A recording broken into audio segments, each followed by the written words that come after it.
almost the end of the year and we haven't heard what the final drone regulations are yet, huh?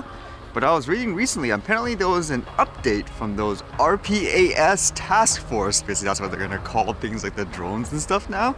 And they basically gave a slide and stuff like that of what the final regulations will potentially be.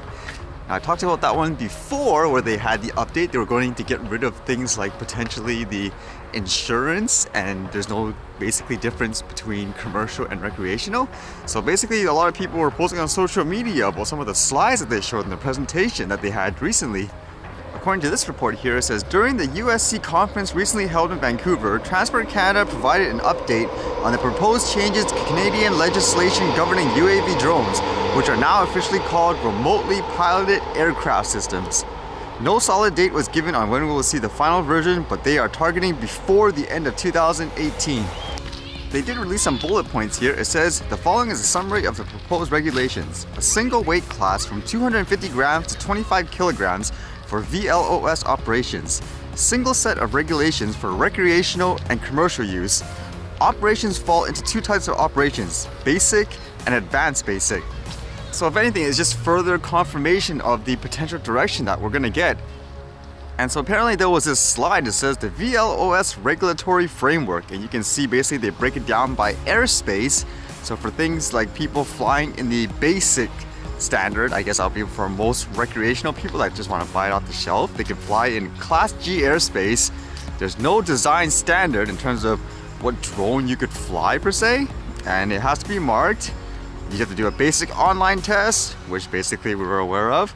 Have 12 hours not under the influence, so no alcohol and stuff, I'm guessing.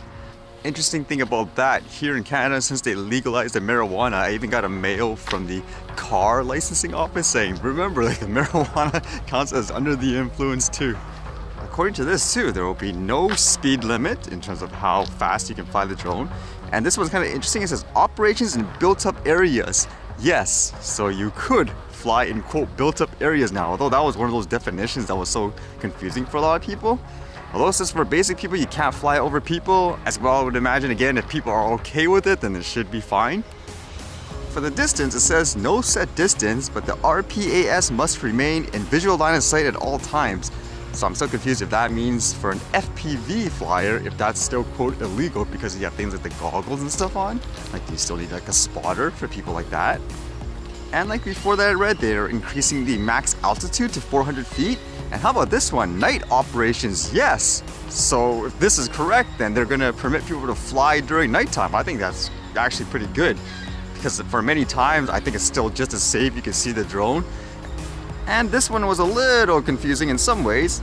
It says basically for the aerodomes and stuff like that, basically you have to keep your distance, but here it says it's 1 nm from heliports and 3 nm from airports, and then it says or alternative distance / design based on approach criteria. That kind of made it almost like if you're a recreational flyer, you can submit some kind of flight plan or something like that that would allow you to fly even closer. So yeah, whatever that means. And then once you pass the test and certification, I would assume, then you could do the advanced operations, which would be flying in things like Class C and F. So overall, again, it actually sounds a lot more reasonable. And then there was this other slide. It says VLOS regulatory program implementation. So I guess this is kind of like a mock-up of what the site would be like register for your drone, take an exam, and then apply for a pilot certificate, advanced operations. Overall, again, it actually looks very promising, I say. I mean, what does everyone else think? I know before, for a lot of people, it felt like it's just doom and gloom. People are trying to sell their drones, can't fly anywhere. At least this is actually in a really good direction, I think anyways, personally. And if you think about it, where they follow through with their promise of doing it before 2018, there's not much time left. So hopefully we'll see what the final regulations are in the gazettes.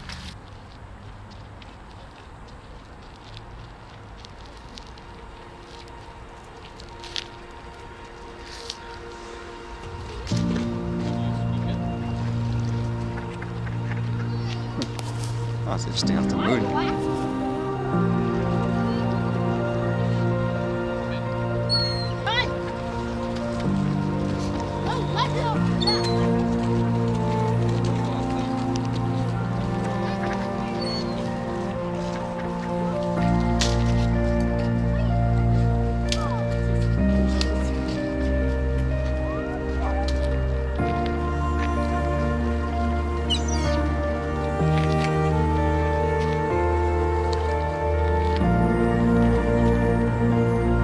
kind of funny. Those birds just swoop by and steal the food for the ducks.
Alright, see you guys later.